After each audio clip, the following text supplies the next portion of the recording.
banget iya. Nduk, piye? Iki ana bintang tamune kok nggih. Sapa? Panjenengane Mas Gareng saka Semarang. Mas Gareng saka Semarang iki parang rawuh ya, Mak iya.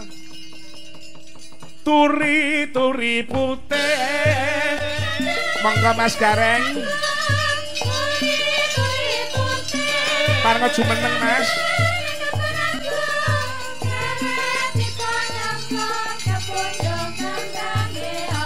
Mbak Ira. Yo.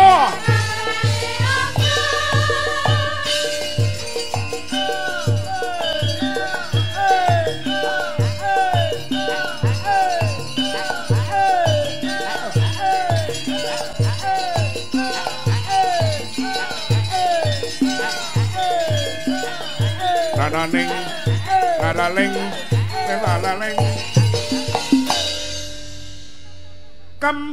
Kembang melati.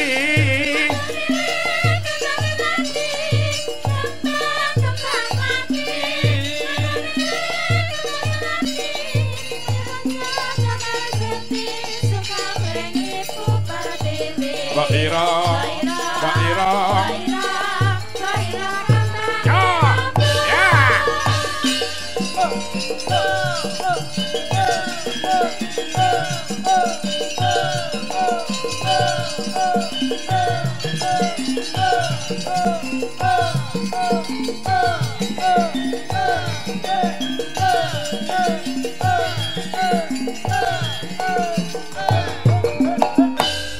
Matur sembah nuwun sugeng dalu Mas Gareng Mas Jan. Wilujeng dalu Mas.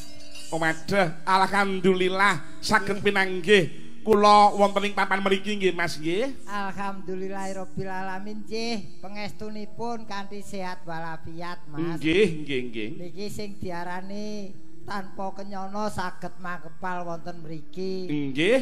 Niki nggih bot-bote nderekaken dawuhipun Bapak Menteri Cahya Kumolo lumantar Bapak Hati Prabowo. Nggih. Wah nggih nadyan rada kemrungsung. Budal kula nggih nyuwun pangapunten radi telat anggen kula sowan. Sebabe Mas? Nggih kula trima numpak kereta latu. Lho, menapa? Kereta latu. Kereta latu niku napa niku? Kereta api niku basane Jawa kereta latu. Oh iya. Latu ki api ya Mas ya. Api niki kereta api arga si majikan. Kok sik. Nek ngendikan ki mung sing bener ta. Ora eneng kok arga si majikan ki ora eneng. Enten tunggale arga Muria terus arga nek jeneng gunung kabeh to Mas. Heeh. Sing kula tumpaki nu arga si majikan. Nek si majikan pripun niku? Sindoro niku majikan Mas. Oh iya. Wah aku angger kumpul dalang ora gaul ngene iki lho. Waduh ya. Ora tau numpak sepur. Lah iya. Nggih alhamdulillah mergi kahanan benjang kula kedang ngoyak wekdal. Nggih. Kula benjang numpakipun Baita Muluk. Waduh. Baita Muluk, Baita ki mau kapal muluk ki mabur. Kapal terbang. Kapal terbang nggih. Nggih keleresan pikantuk kapal terbang liyane Lion ki yen bayar dhewe wong ki dibayari Pak Menteri ya liyane kok. Iya. Bakune niku iso cepet tekan omah sesuk mergo enten perlu, Mas. Oh nggih. Nggih alhamdulillah derek remen dipun nggih sowan ingkang kaping kalih wonten kementerian mriki kula. Nggih Kang Mas Gareng. Wah, sak sore sampean ngotak-atik angka wae. Nggih. Angka kemerdekaan diotak-atik jane sampean dalang apa badar togel. Lho, nuwun sewu ya mong wong Jawa ki otak-atuk, gathuk ngono kae lho, Mas otak-atik gathuk ngono kae lho. Nggih ning leres ning jenengan dilentrehke otak-atik jane lak niki peringatan kemerdekaan. Iya. Jane merdeka niku napa? Lho, merdeka niku tegese ya merdeka. Nek tumrap sampean pripun cobi nek merdeka niku? Walah, wong merdeka kok merdeka jawabane cah PAUD. Iya, gandeng sampean niku piyayi sing wicaksana ya monggo. Yen wicaksana mboten jare utak-atik gathuk. Iya. Merdeka niku terdiri dari 3 unsur suku kata. Meraihnya dengan perjuangan yang luar biasa. Meraih lho Mas. Dadi yen kula ngarani merdeka niku mboten merebut niku weke wong liya dijaluk niku ngrebut. Ning wong niki dijajah untuk muncul sebuah negara Indonesia itu dengan cara meraih. Jadi meraihnya dengan perjuangan yang luar biasa. Niku saka tembung dedikasi pejuang kita dulu jangan diragukan lagi. Jangankan harta nyawa pun disuguhkan untuk bangsa dan negara. Kan niku merdine. Karena itu marilah kita isi kemerdekaan ini dengan hal-hal yang positif. Oh iya. Di antara lain yang membangun lewat kepinterane dhewe-dhewe kaya awake dhewe ngeten iki pintere budaya nggih budaya. Nggih. Iki Jabang Bayi sapa iki? Kok Jabang Bayi? Iki lho sing marahi mbubarke imanku ya ngene iki lho. Aku ki wis maneges lho, aku ki ibarate iki wis kari kurang sak gedrek ki wis arep dadi wong sing merintis jalan ke surga lho. Lho, kok iso? Nggih nyuwun Pak, niki nuwun sewu ora jeneng umuk, ora jeneng sombong. Niki yen sing dawuhi mboten bapak kula mboten budal mriki Mas. Oh iya. Lah kula nyuwun pangestu sedaya kemawon tanggal 6 kula sampun nganu badhe nglampahi ibadah haji. Wah, nggih amin. Niki mergi dawuhipun bapak kula nggih kula kedang laksanakaken mula arep munggah haji kari sesuk tanggal 6 lho. Kepethuk kaya ngene iki iso bubar lho iki. Tapi Mas Dalang. Nggih dalem, Bu. Saya ini kan istrinya Mas Gareng. Nggih. Ya, di belakang tadi katanya dia tetap walaupun ada yang cantik-cantik dia bilang tetap setia sama saya.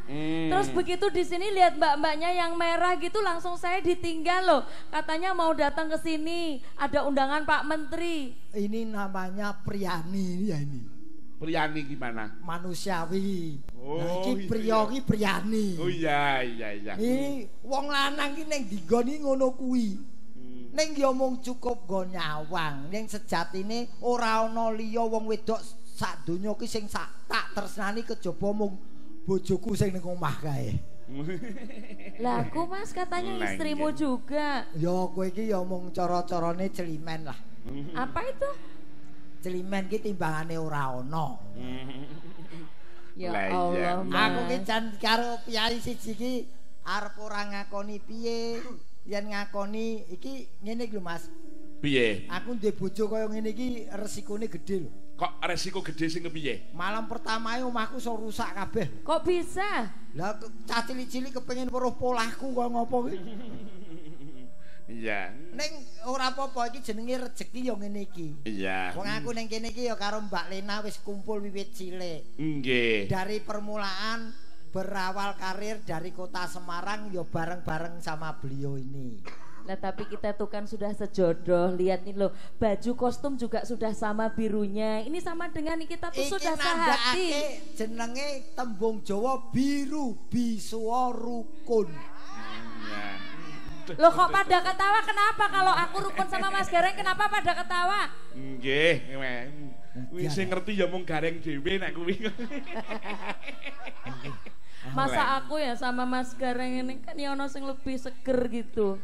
Nuwun sewu panjenengan ngagem biru Mas Gareng. Nek rincang-rincang menika ngagem putih. Nah niku mengku werdi pripun Mas?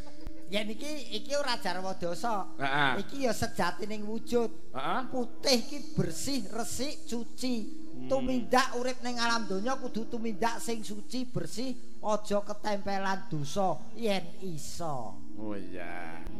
Nek nganggo abang iki abang-abang. Abang kuwi saka abang ayo bangun, ayo bangkit, ayo bangun negara kesatuan Republik Indonesia. Ya jajan. Merah ya. Nah, iki abu-abu. Abu-abu. Ngerti? Kuwi duwene ya gur kuwi. Lah iya. Wong nggih ikut bangga dengan Indonesia wong jernyatane warga negara. Indonesia dengan umur yang ke-73. Ini artinya aku ya tetap ngotak-atik nomor 7 ki saka tembung tujuannya 2. Memajukan negara kesatuan Republik Indonesia dan memakmurkan bangsa Indonesia. 3 fokus pembangunan ing antarane sandang, pangan lan papan yang tersedia dan terjangkau oleh masyarakat. Nggih, wajan. Aku ki mbo aku ki anggere wis lunas iki ketoke omong ending. Lah nggih. Ya pancen apa-apa iki kudu sangu, Mas. Nggih. Ambak kaya ngene iki ya kudu sangu kepinteran. Nggih. Mula wong ki mumpung ditimbali ning mula kene iki maine ning ndi iki? Maine ning ndi, Mas? Wonten ning Kemendagri. Kemendagri nggih. Plaza Kemendagri. Kemendagri. Kementerian Dalam Negeri. Kuwi lumrahe wong menerjemahkan yen aku terjemahane wis beda. Piye? Keramaian malam hari ini dalam rangka memperingati HUT RI yang ke-73 dan menyongsong SEA Games. Menempatkan budaya sebagai perekat bangsa dan pupuknya negara. Atau dagri. Dari semua pembangunan ini sumbernya yang dibangun intinya 3. Apa? Pendidikan, budaya, dan agama. Ingat, dengan pendidikan semuanya mudah. Dengan agama semuanya berkah, dengan budaya semuanya menjadi indah. Bar ngombe obat ki ketoke ya cerdas. Malah overdosis kok. Gri kuwi saka tembung gerilya waktu meraih kemerdekaan. Transparan dalam membangun bangsa dan negara. Tadinya aku ki ora naksir babar blas ya karo Mas Gareng ngene iki ra ono isine, tapi begitu suwe-suwe kok pinter ngene dadi beda rasane lho Mas. Kowe iki tipe perempuan yang tidak akan tertarik oleh wajah dan pangkat, tapi tertarik dengan intelektual saya. Iya. Aduh. Kemendagri ya. Iki wong wedok ngentekke omah entekke sawah yo ngene iki. Saiki nek bar Kemendagri jenengku coba Lena. Lena ku yen cara Jawane Lena. Lena ki mati. Lho kok aku mati piye? Wong yang nyawang Mbak Lena ki bakal mati perasaane lali samubarane. Kirain langsung mati nanti kan yo mesake pria-pria sing melihat aku mati perasaane wis saking tresnane nyang kowe. Tapi saiki coba lihat wajahku piye coba. Lena ki lenggak-lenggok tubuhnya menawan hati. Iya, terus lenggak-lenggok ngene iki. Nampak lemah gemulai tapi aduh belakang dari belakang lagi gaweke sambel bawang dulitke enak tenan. Lah iya pedes no ya wong jenenge iki bodi mumpuni ya iki. Iya tegese apa wae ditemplekke iso apik ngono Mas aku. Iki mung cacate gur siji. Apa? Ndelok omonge catas ngene iki yen malam pertama marake isin wong lanang. Lho kok bisa? Wis to dhewe wong wedok sing ngomongane war-war ngene malam pertama bras metu kok kamar enak tenan. Masa aku ya ngono kan malam pertama dhewe mbiyen kan rak ngoyo ngono to Mas. Ora lah wong kae ditunggoni hansip kok. Lah nggih. Menika panjenenganipun Bapak Hadi Prabowo kita silengkah menika Mas Gareng. Lho nggih. Niki Romo Hadi Prabowo tasih pinarak lengkap. Lajeng pepunden kula Bapak Ketua Pepadi Pusat beliau Bapak Kundang Sutrisno nggih kepareng rawuh. Teng dalu Romo. Lah nggih. Sederek kula saking Bogor panjenenganipun Bapak Haji Bambang Subagio nggih kepareng rawuh. Nggih. Matur nuwun sanget kerawuhanipun. Niki Sutrisno Budaya sedaya kempal wonten mriki. Nggih Mas nggih. Niki dari rakyat untuk rakyat dalam rangka memperingati HUT Indonesia. Jan. Terus itu ada sing seragam-seragam itu apa itu Mas? Endi Mas? Itu sing itu apa kuwi komunitas penggemar wayang nggih. Lah menika tepuk tangannya Wayang mana? Mania Community. Wayang Community. Niki sejatining paguyuban pandempen wayang. Siapapun dalangnya yang penting wayangannya Tengah. Wah, luar biasa. Iki saka keluarga Agung Bojonegoro ya weneng. Komplit iki penggemarnya. Iki panjen iki arep delok tetere Dalang Tantut Sutanto. Waduh. Wong delok jenenge wis medeni lho. Tantut Sutanto. Tan kuwi tanpa pendidikan formal ning wayangane ngedapi-dapi. Lah, Tut kuwi tut wuri saka wong tuane. Iki ora saka pendidikan formal ning mergo warisan wong tuane. Suki sugih sanggit sugih carita. Tan kuwi tandange ngedapi-dapi. jadi to kuwi tata gelar golek duit ning sejatine.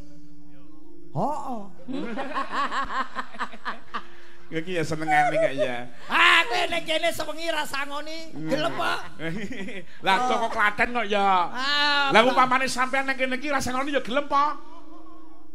tapi Mas Dalang, iki bahasa Inggrisnya Mas Gareng mau apik banget Nggih. Tadi apa sing pada datang pakai seragam itu namanya tadi kan wayang community. Nek Mas Gareng coba komunite. Ayo wong panganan tiwul rek ngono. Tan kantun dulur-dulur kula Kas FC. Oh, Kas FC. Nggih, menika nggih parang rawuh sedaya matur sembah nuwun para kadang-kadang. Wah, jan. Hebat. Kok kaya ayam ya KFC. Kas FC Ki Anom Suroto Fans Club. Nika Bapak anu laporan karo bapakku bahwa di Jakarta tuh banyak komunitas penggemar wayang kulit terwadahi beberapa komunitas. Kita harus nguri-uri kabudayan. Ya ora mau budaya tok sing diuri-uri ya Bu Agus, Bu Teguh, Bu Joko. Lah iya. Mas Gareng. Ora ketang sak cengklingan diaturake lagun sing jumbung lawan kahanan ya Mas Gareng ya. Napa Mas? Niki ning panyuwunan akeh banget. Ya mung nyuwun pangapura menawi kula sakadang menika saking Klaten niat ingsun suwan mrene iki mau klasikan tanpa nggawa musik. Nggih ta? Dadi lagune nek eneng sing nyuwun lagun kira-kira ki mau berbau musik nyuwun pangapura ora iso ngaturake. Mengko dilironi sing kanthi becik ya Mas Gareng ya. Nggih Mas. Datang kantun kerawanipun Bapak anggota DPRD Kabupaten Pati nek mboten kelintu menika Bapak Jamari saking nggih kepareng rawuh nggih Wah matur sembah nuwun sanget menika. Oh piyantunipun menika. Iya, selamat malam. Nggih wah jan. Klaten lho Mas sampai sini Mas. Pati Piai Pati. Oh, Pati. Aku kerep ditunggoni Piai iku. Nggih Pak Jamari menika nggih. Mas Gareng